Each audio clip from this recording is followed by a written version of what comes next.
Over the last bunch of years, I've been watching these cheap Depression era guitars just skyrocketing in price, and you gotta wonder, at some point, maybe you missed the boat on getting one at a good price. I definitely did.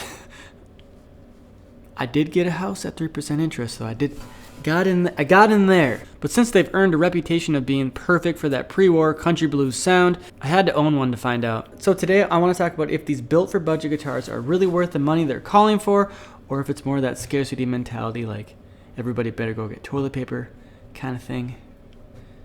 And yes, I did just compare this 1930s guitar to toilet paper, but stay with me. We're going to talk about if these are really the best guitar for country blues, and what better way to test it out than one of the most iconic country blues tunes of all time, 3220.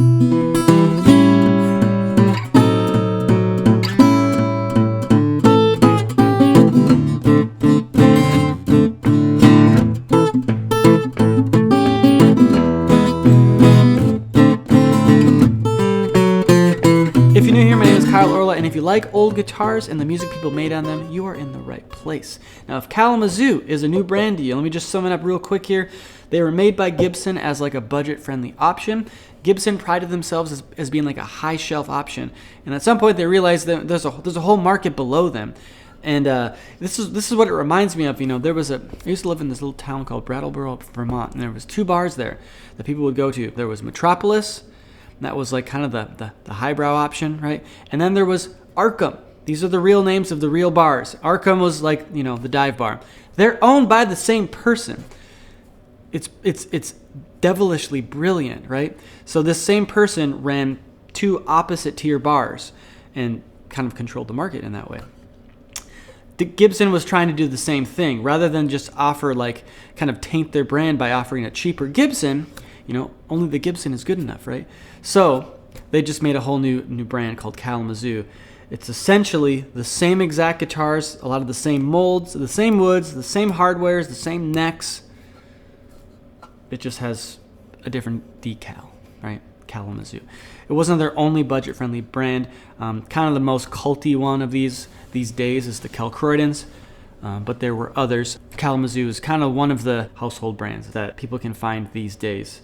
Again, we're talking pre-war Kalamazoo. The wartime Kalamazoos is a whole other story for a whole other time. But these guitars have gained quite a reputation for the country blues fanatic, right? And I've never gotten to really play one. And so we're going to talk a little bit about that. I just got it the other day off a buddy of mine who owns he owned a bunch of them. How many did you own, man? And yeah, we're going to talk about that. I'm going to do a little bit of playing, give you some of my opinions. But first, I want to talk about what makes this guitar so special and different and why people covet them. All right, so this is the Kalamazoo KG-11. Things of note, you got this fire stripe pickguard, very iconic of Gibson in that time. This body style is what they call a squashed double O. It's like taking the double O and just squishing the proportions. I've always kind of seen it as like two guitars combined, like a hybrid, right? So you've got like a double O here, and then this just feels like a parlor. And it's the most unique, pear-shaped, kind of funny-looking guitar you've ever seen, but there's also something about it that's really attractive. Like, the proportions are goofy, but at the same time, they're so different that, you know, I just couldn't help but trying to own one. They're just so cool. Most of these are assumed to have Adirondack tops instead of Sitka spruce, and it's a three-piece sunburst top. Now, they're probably using the sunburst to hide the fact that there's actually three pieces here instead of two. The smaller the burst, the earlier the guitar. So this is kind of the mid-burst, right? I think it's called like the bullet nose or I think it's called the bullet nose or bullseye burst, that really small one. Those are my favorite. And then they got a little bit wider in the mid-years, and then it got wider yet. They meet at the body at the 14th fret instead of the 12th fret. It's kind of the main reason I really wanted to get at this guitar is because I've never actually owned a guitar that plays at the 14th fret. And there are plenty of tunes where I'd like access to that stuff.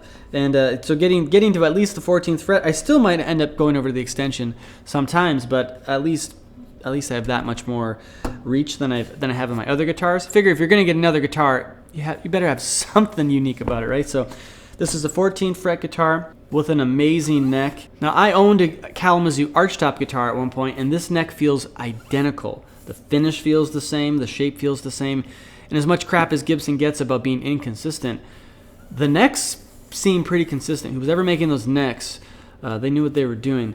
And I love this kind of neck, especially if you're doing fingerstyle guitar and you're using your thumb over chords. A deeper neck, a neck that's deep this way and wide. It's not necessarily what you call a baseball bat neck, like some of those Stellas that were like insanely deep. It's not that deep. I love those too, but it's deeper than most modern guitars. So yeah, and regarding the inconsistency of Gibson, the necks feel pretty consistent, I think, but I've only, I haven't played a million of these, but in the few I've played, the necks do feel consistent. I think a lot of the thing about Gibson seeming inconsistent to folks is the fact that they were not afraid to experiment, right? And I think that's partly annoying, but also partly a really cool thing about Gibson is you can kind of zero in on what you want from Gibson and zero in on that kind of factory order period of Gibson, depending on what you like in a guitar, whether how light it was braced, how deep the necks are, what kind of bracing they used, right?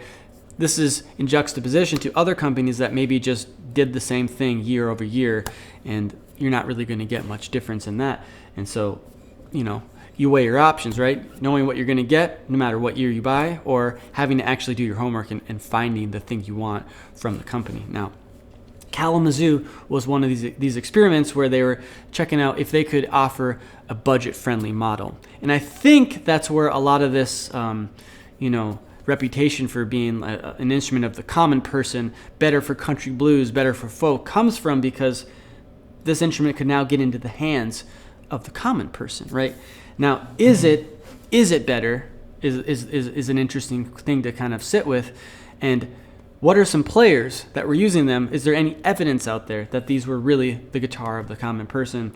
And it's hard to really come up with a lot of players who played Kalamazoo guitars, right? There are a few, and one of them even your grandma knows.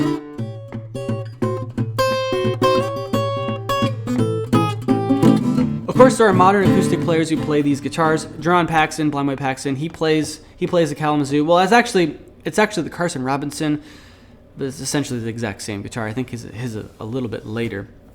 I can't be sure. Somebody else could probably point to that. But, there are a few source players who did play Kalamazoos. Now, probably the most famous one is somebody who you're associating with the Gibson L1, and that's Robert Johnson.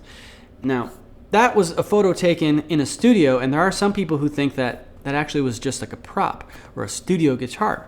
There are photos of him out in the wild with a totally different guitar. And it's hard to tell what that guitar is, but some sources point to the fact that it's actually a Kalamazoo KG-11. Johnny Shines talks about how they went and bought that guitar together.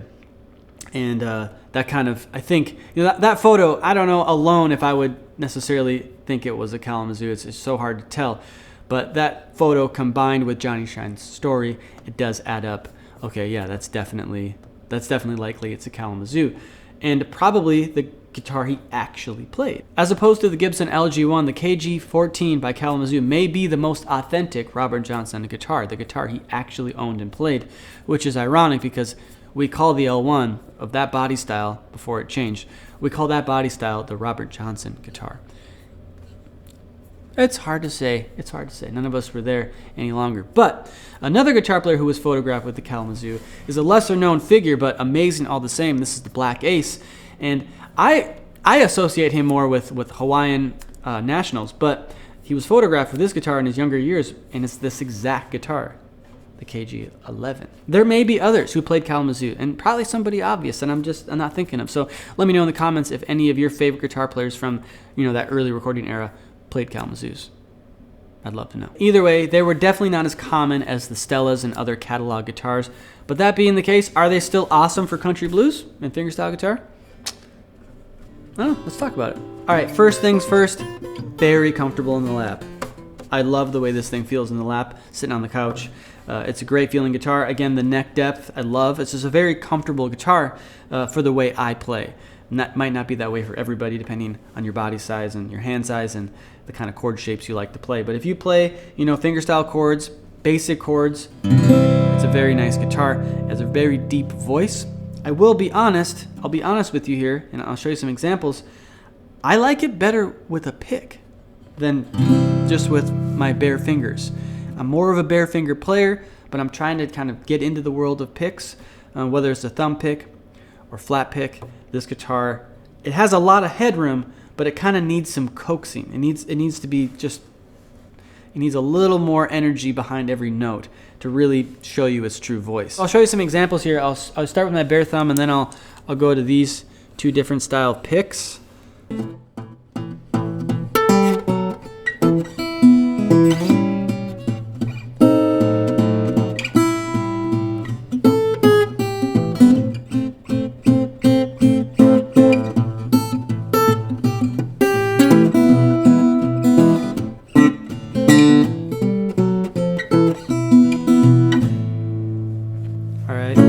Now we're going to grab a little bit of a lighter pick. This is the slick pick. And we'll check this out.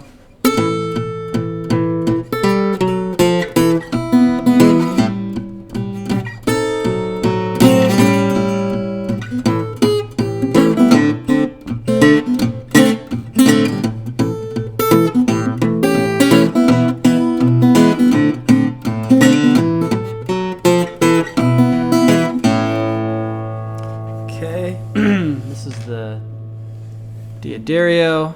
Pretty heavy pick. Pretty heavy pick.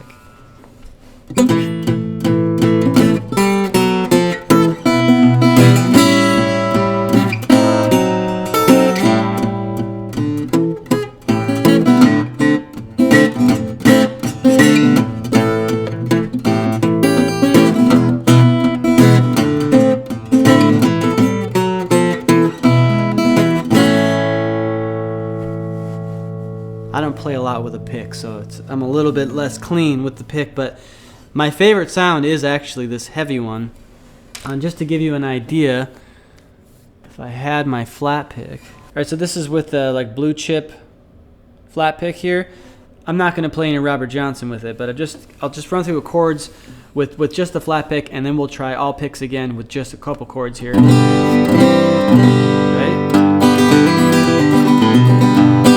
I think that sounds pretty freaking good.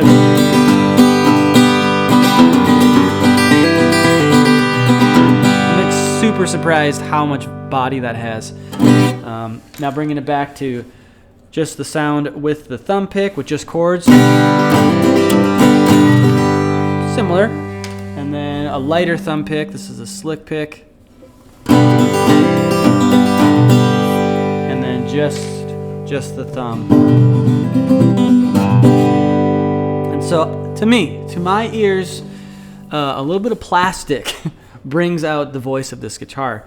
Of course, they're all just different. It depends what you need, right? But you know, I get asked this question a lot. What's the best guitar for fingerstyle guitar? And it's always a hard one for me to answer because I didn't think about it for the first 10 years of playing guitar. I never thought about it. The best guitar is the guitar you can get. But to give you a more accurate answer of like years and years later of after trying a bunch of guitars, my favorite tool for the way I play guitar and the music I like is super light featherweight guitars. And that's why you see me playing that like 1890s line in here, Healy, or what was branded in Arian so much in videos, is because that thing, I mean, it weighs less than 3 pounds. It's so light. And playing with bare thumb, it sounds great on that. Now, if I put a pick on that guitar, it would sound horrible. It bottoms out. This guitar is kind of a mid-weight guitar. It's not super heavy, but it is not featherweight, right? It's a more heavily built guitar, more robust.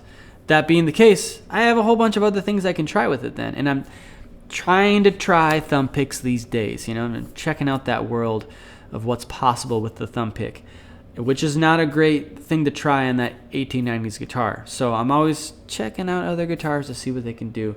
And this is the perfect guitar right now for that period of my life. I'm curious, have you tried these guitars, and what have you found to be the best style of music for you? And if it is country blues, and if you're a bare thumber, or if you use picks, or if there's something else, you're playing indie rock, you're playing, you know, in like a jazz fusion band with one of these, I'd love to hear it. Tell me in the comments. And if you want to learn more about Gibson guitars and the weird history, I have a whole playlist here all about the Gibson guitars I've owned or fixed up through the years. You can check that out next. Thanks for being here. And if you like the tune I was using as a sample tune, this Robert Johnson 3220, I got that over on the Patreon along with the slow play along as always, so you could check that out there. I might do an official tutorial someday on that tune, but for now, check out the music, check out the slow play along, and thanks for being here. We'll see you at the next thing.